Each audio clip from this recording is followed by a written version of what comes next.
Music City opens later this month at St. Lucas Theater, and today we're talking with two of the cast members from this production, Casey Shuler and Stephen Michael Spencer. Thank you so much for being here. Thank you for having us. Thank you, Brian.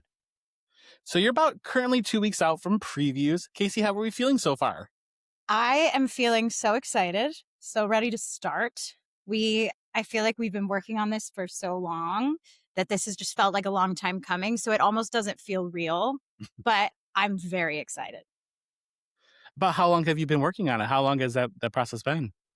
So this run, we've been working on this run for a few months, since March. Yeah. We had to sort of start and stop.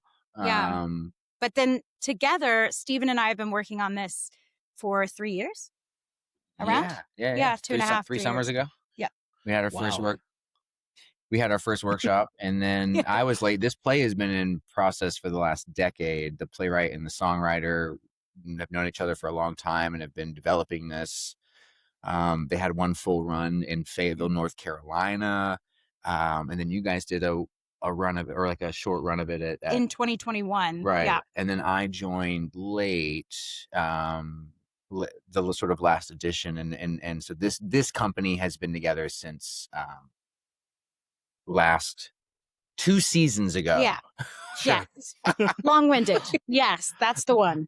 But if you even think about it, you say, you came on kind of late, Stephen, but that's a long time to be with a show. It is. I mean, I come from a rep theater background, so I am used to running plays for a long time. So I think that there's a joy in doing something way too many times to where you sort of, you don't get into, not I'm saying you get into a routine or like you sort of settle into something and have enough time to marinate. Yeah. To where you don't have to think about what you're doing as much as just sort of respond, and you earn that on long runs, as opposed to, you get 3 weeks to run a play and you've figured it out by week 2, and then you've got 1 week before you close.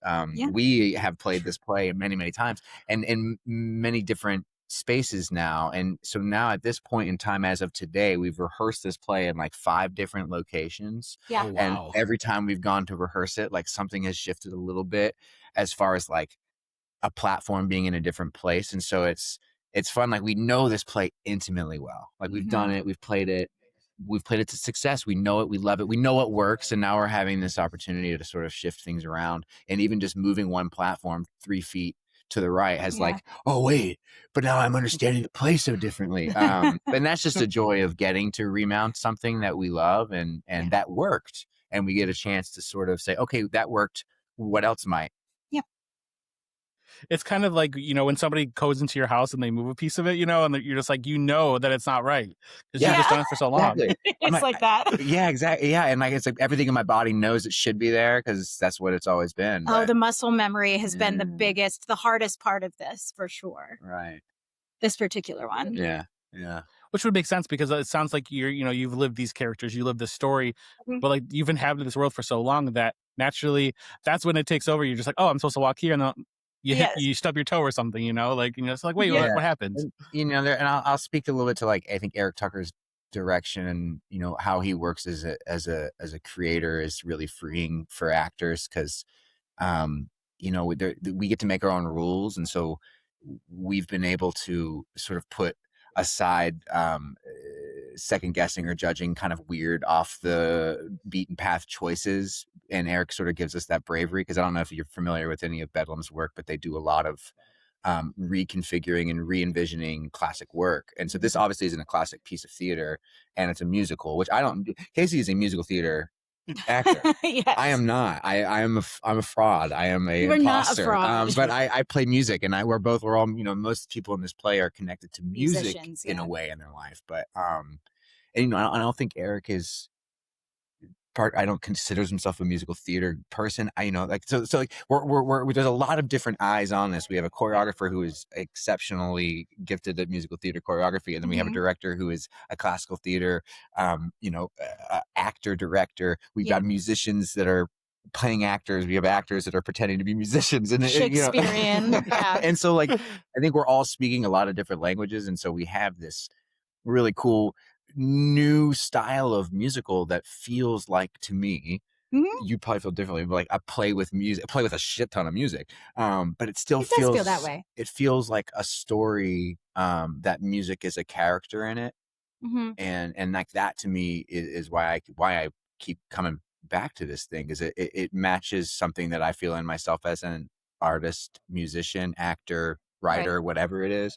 And Casey and I both write music and have lived, you know, lived some, not these lives, but you know, parallel to this story in a way that I think for both of us feels very personal, because it's a story about reaching for success, and like, not success, reaching for something that, like, you know, as creators and as actors living in this town, we know what that feels like. And in Nashville, you know, you lived in Nashville, know what it is to be singing on Broadway, so you can speak more to that. But there's, you know, there's an urgency and like a need, and also a very, very, very small window of opportunity for anything to happen for emerging artists, for indie artists. And so for me, living in this town, New York City, and having been in this industry for as long as I've been doing it, and to some success, it just feels really cool to be playing a character that is telling that story in a way that also is like, this is Steven, but also 23 and TJ, like, so Yeah. so like where the actor and where the story meet is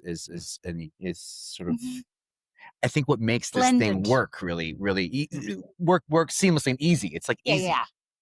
Yeah. Well, you know, to an extent. What do you think, Miss Broadway?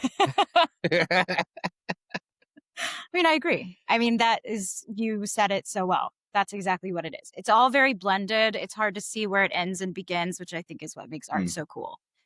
You know? You know, when you know, Stephen kind of mentioned, Casey, about how this is like a play with music, which I seem to see a lot more happening, I feel like, with shows lately. Yeah. Do you think that part of that is that it's like it's putting the story first before the music, or like, or in that way?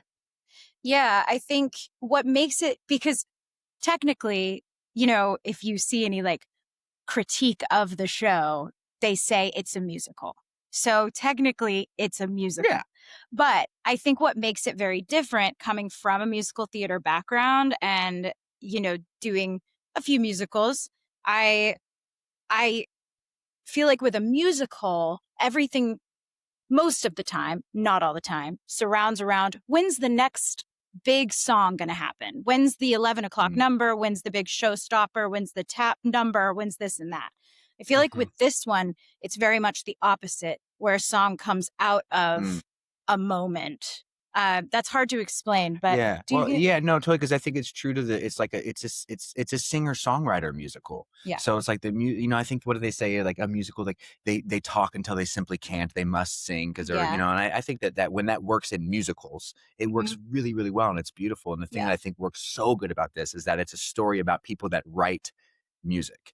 And so you get to see the process of them writing music, of the evolution of how that song changes and shifts throughout this relationship. And you see what the relationship between writers can do. Because I have friends and you have friends in Nashville, and like it is so much more a writer's town than it is a star-driven town. Now there's stars there, obviously, but there's like percentage-wise, 1% star, 99% song makers. Right. And the majority of people that go down there and have voices that can blow you out of the water, and like are writing songs for Kenny Chesney and all, and, you know, and for all these people, like they just as easily could step up and be the front person doing the show, but they just happen to be the writer that gave the song to Miranda Lambert. And so like there's like something to the every personness of this play, where we're just people trying to like get through the banality of life through the lens of songwriting, which is the thing we've attached ourselves to. And then it just happens to be the day that the right person is in the right place and offers up an opportunity, and then your world changes. And like, how many times for artists does that happen? And we live in this like TikTok world where it takes like one viral video and somebody goes from on Broadway singing, like Broadway Nashville, not this Broadway, but like off Broadway, you know, on the streets of Nashville singing on a guitar, to being at the Grand Ole Opry. And it can happen like that. And like, we all see it happen all the time. Yeah. And like, why not me? Why, you know, what is it? What is that sort of magical chemistry? And I think like the thing I love about Music City is that I've always thought that music is magic. Like, it is the way it works is magic. Like, there's 12 notes and there's all these people that can just put them together and like we make this thing. Yeah. And And like that, this room has got musicians, it's got actors, it's got singers, and we've all come together and are like learning to sing the same songs, and it's fucking magic. And like we took 2 months of a hiatus, and we're back in this again new venue, new rehearsal hall. We haven't touched this material in 2 weeks, but we plug in and you sing these songs that, I mean, we didn't write them; they're JT Harding's music, but it feels like we have so much authorship over the thing we created. Well, I think too, what I believe is that with musicals as well, what I love about musicals is that there is this kind of suspension of like, you just look at the musical and you just kind of have to forget that they're singing in the middle of the street. You know, you just kind of have to make they yourself. all know the same dance. Yeah, it's like that. And there's a few moments like that in this show, but it's more often than not, it would make sense for that person to be singing there. I think that's another good way to put that. Yeah. I always think of, and this is maybe just aging me a little bit, but I always think of Glee, where they like try to like the story, they make the story fit the music, where this sounds like the music fits the story. Like that, exactly. That's we are in like you walk in and you're in a bar where music is the primary purpose. You're there, right? And there is, you don't know what you're going to see. You might see the greatest songwriter that's just has a night off and is in the room, literally Grammy the night before. This happened to us at West End. What was their name? It was Old Dominion won a Grammy the night before. They won a CMA. Won a CMA, and then at our open mic night the following night, because they're friends with JT Harding. And so like, really cool. And that, like my time in Nashville, that's what Nashville was for me when I was there. It's like, I'd go to a backyard singer-songwriter round and I'd see like, oh, that's the person who wrote, I dug my keys into the side of his forward, you know what I mean? And it's not who you think it was. Yeah. Right. It's like a 50-year-old dad and his friends that wrote that song. Yeah, it's pretty cool.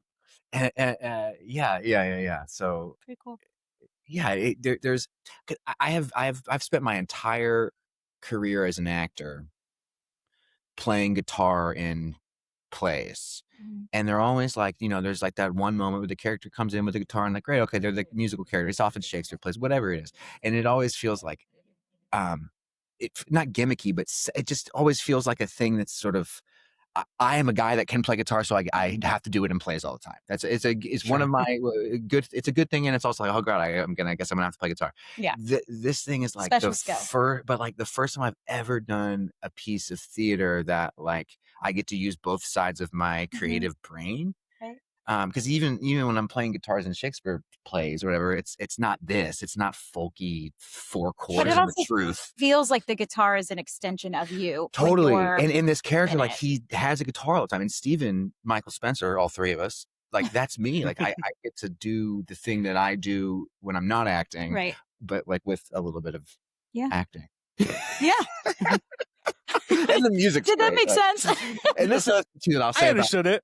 I'll say about it being, people. For me, when I hear like a jukebox musical, I go, "Oh God, Lord!" It's you know what I mean. It has some sort of connotation to it where it's like going to be gimmicky and like, oh, here's another like honky tonk dance along. Our show could not be further away from that energy, and I think people often find themselves surprised by knowing the song. It's like the song will start, but it lives in a different tone or tenor as the record is on the radio. And all of a sudden they find themselves tapping along. They're like, oh shit, I do know this song. And like that to me, like this whole musical, this whole story, this community we've built feels familiar. Like you should walk in and feel like, oh, I've been to this bar. I've seen these people. They're everybody. They're not, Miranda, I can't keep going back to Miranda Lambert, but they're not, those sort of like, we're not pretending to be anything. We're in a room. It's a dive bar. There's cheap beer, hopefully. It smells a little, there's some seedy characters. Yeah. And then you know what? There's a band that will rock your freaking pants off. And we're all going to do it in this like low ceiling church basement. It's very unique. And I feel like has the spirit of Nashville, like that sort of idea. Fun. Yes. You got to have fun. That's the whole point of life, Brian. For sure. No, I totally agree. As a psychologist, I can attest to that. If you don't have fun, what's the point of doing this? Yeah, that's it. Casey, so you're playing 23. Yes. And having been with the show for so long, who do you feel like 23 is to you like, has it changed over time, or like, who is 23? Oh, that's a good question. I want to know the answer to this. Yes. So when I got the audition for this show, I was living in Nashville playing on Broadway, not the Broadway in New York City, the Broadway downtown Sure. Nashville, Bachelorette Capital. And I was playing that pretty full time. And so when I got this audition, I had actually kind of put musical theater on the back burner. And Okay. my agent at the time said, I know you're kind of taking a little bit of a break, but maybe you go ahead and take a look at this one, because this one, I think you're living this life. Because I'd been very upfront with them about how I was going to head to Nashville. And because at the time we were mid shutdown during COVID, and Sure. I was kind of looking for a safe way to still sing. And I was like, well, I could write songs so I could move down to Nashville. And then when I moved down there, everything started opening up. And the bars started opening up. And so I started singing down there. She, at that time, when I read the script, I remember I cried for 20 minutes after I read 23 minutes. At 23 minutes after I read it. And I said, I have to audition for this. Yes, because she is me and I am her and we are one. That was how it felt. Okay. As I get older, and I've been doing this role off and on for 5 years now, that's half a decade. Woo. As I get older, the more I see the youth of her, and it's really beautiful. And I love that there's some impulsivity, there's some charm, and she's really sweet, but she's also figuring out her life with her family. And you'll see, I'm not going to give too much away, but her and her mother have this beautiful connection. And the older I get, the more I look at her as this, she's stronger than she was when I started with her. When I started with her, she was very young and naive and excited and impulsive and thought, oh, I get an Opry gig, I get to go play, yay. The older I get, now I see that you have to kind of walk into things with a strength, knowing that sometimes some things might not come true the way you thought they would. Sometimes I also have faced a lot more rejection as time has gone on. I've faced a lot more heartbreak as time has gone on. I've seen a lot more, as you do as you get older. And so I think she's just more well-rounded. She's just turned into a much more almost grounded version of the character, which can be kind of difficult to deal with, because in the beginning, Sure. it's hard to find all of those nuances, which I'm really lucky because Eric is so great about walking through them with me. And our director, Eric, he's been with me. We came onto the project together. So that we've both grown for 5 years in this one. But yeah, that's what I'd say she is. She started as a child, in a way, not a child, but as a young girl that felt like 24 years old is old. And now she is much more well-rounded with some subtleties. God, I remember when I was that's 24, beautiful. I thought 24 was old too. Yeah, I really did. I really did. Oh my God. And then by the time you get in your 30s, you're just like, wait a second. Oh yeah, no, great. I could not believe. I thought, but that's what I felt. I thought, oh, 24 is old, and then 28 you die, and that's it. And so I Correct. think You're right. she just naturally has grown with me. I think. Mm-hmm.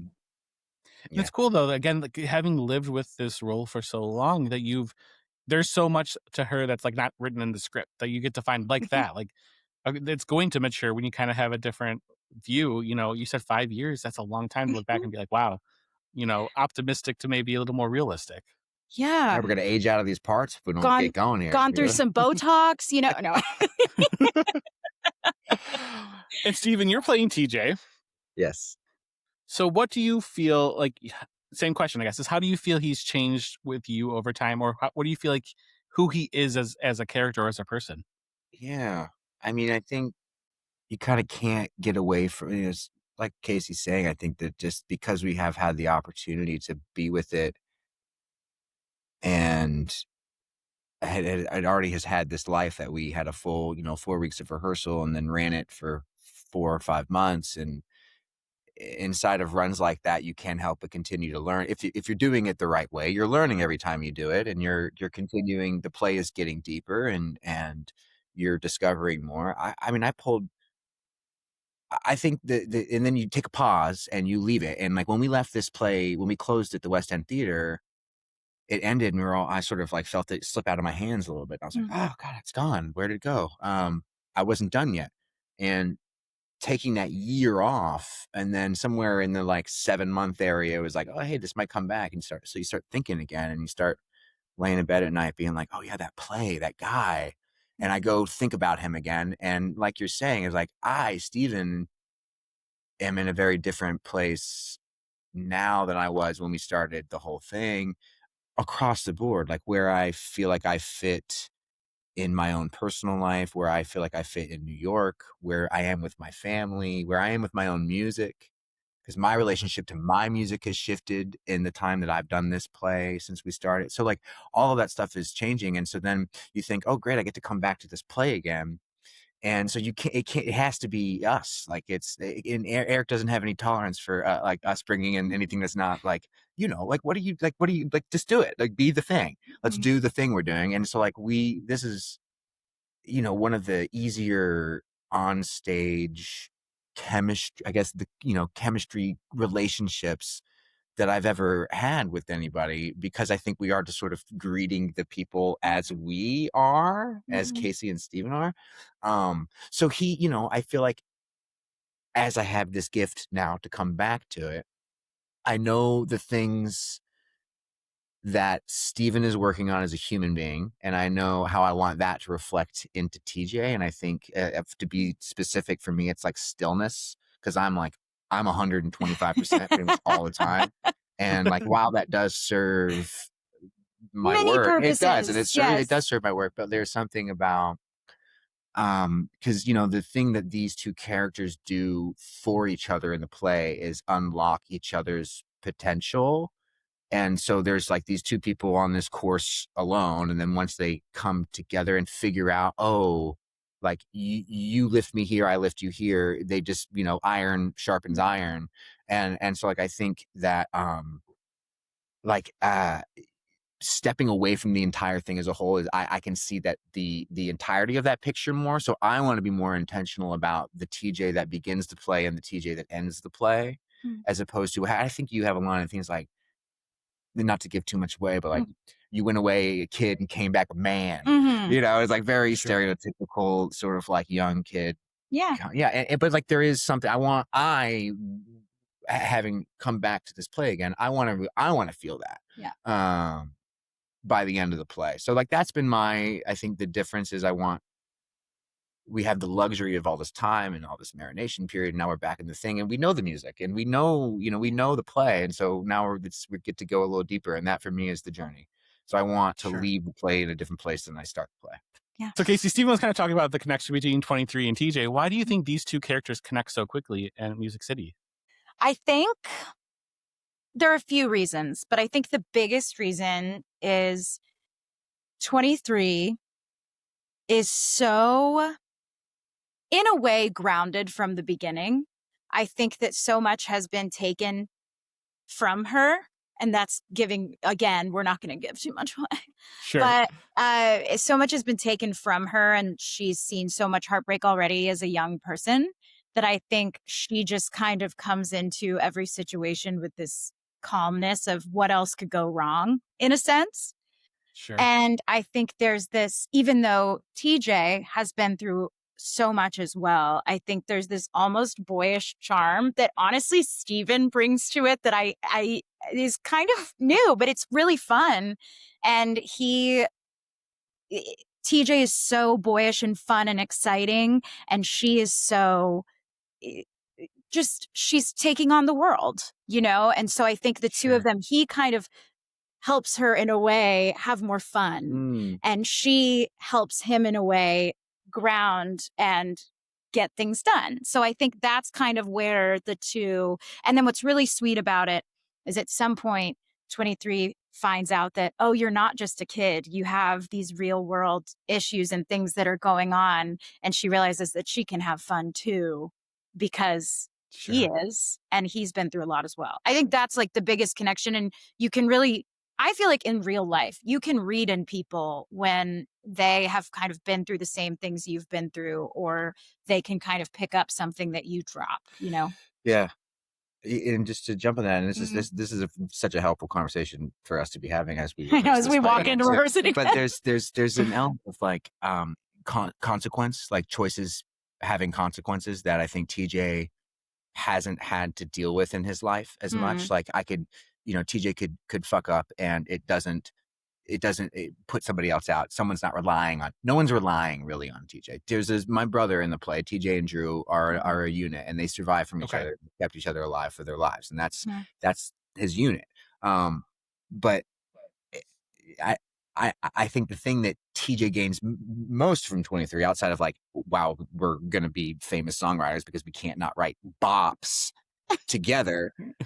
But boyish charm. But Yes, learning right there. very, very tough lesson in real time in the play about consequences, and that like your choices have to have consequences, and what you do as a person, whether it is intentions are good or bad or whatever the intentions are, you are responsible for the outcome.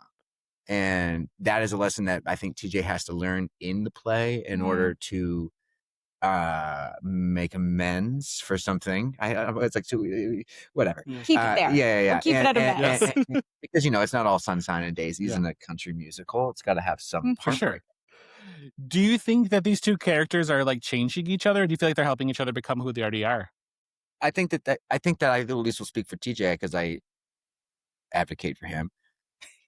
And it's similar to Steven because I have a very good woman in my life, and I would not be at my potential without that person. And I fully believe that.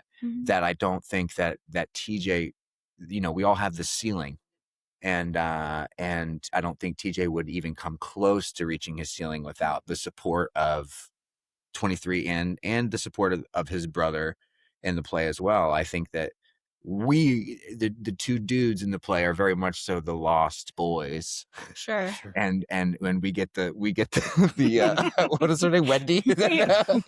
Yes, Wendy. But really, yes. I mean, I think and that's true for my life. Like I without my fiance, I learned how to establish. Shout out Leora. Yeah, what's up, Leora? I mean, both of us have very, very exceptional partners in life, and I know for a fact that I wouldn't reach my ceiling without that. And so I feel like, again, art and life imitating each other, like here we are in this play.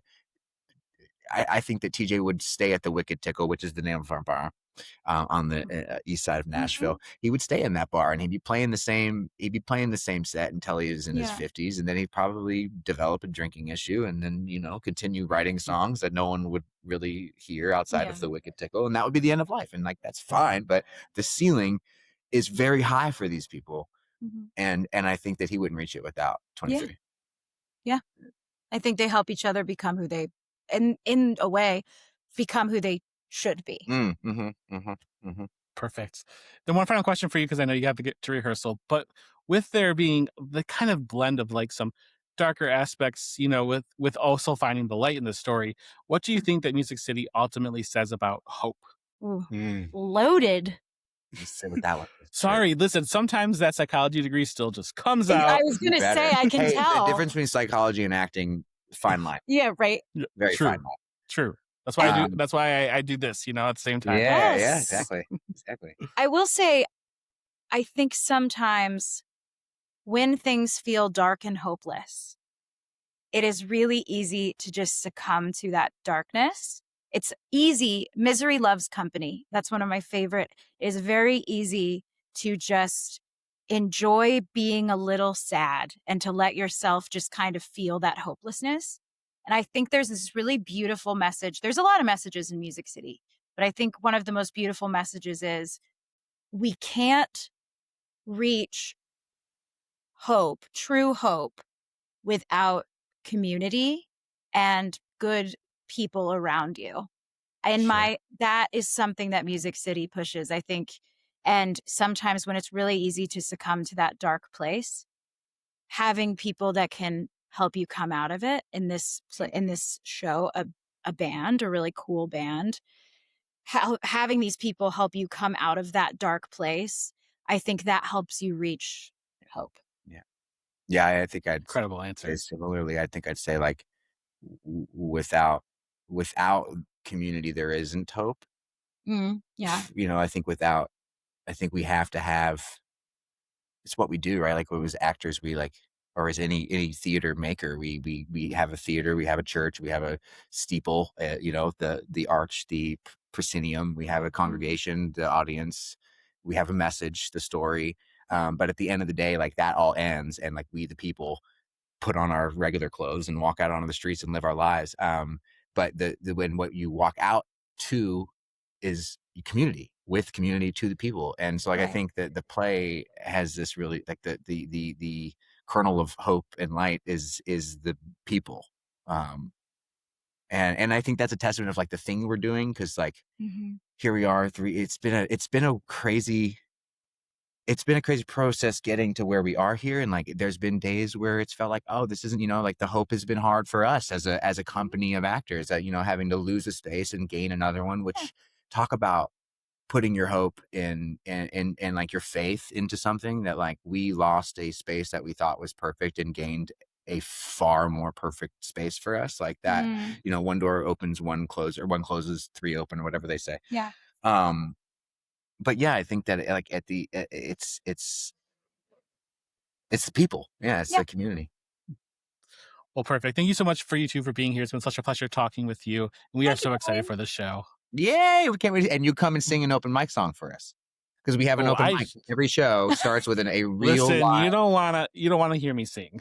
We do. Yes, we do. Yeah, we have. No. You don't have to be great. It actually will make us sound better. Well, in that can't go case, I'm definitely not doing that. No. Thank you. I can't be up there embarrassing myself in front of the audience. That's Fair enough. Fair enough. If you come early, the audience might not fully trickle in yet, so you could sing True. first. So perfect. we'll let you off the hook. Right? So Music City begins performances on June 15th with opening night on June 24th. So get your tickets now. We'll see you at the show.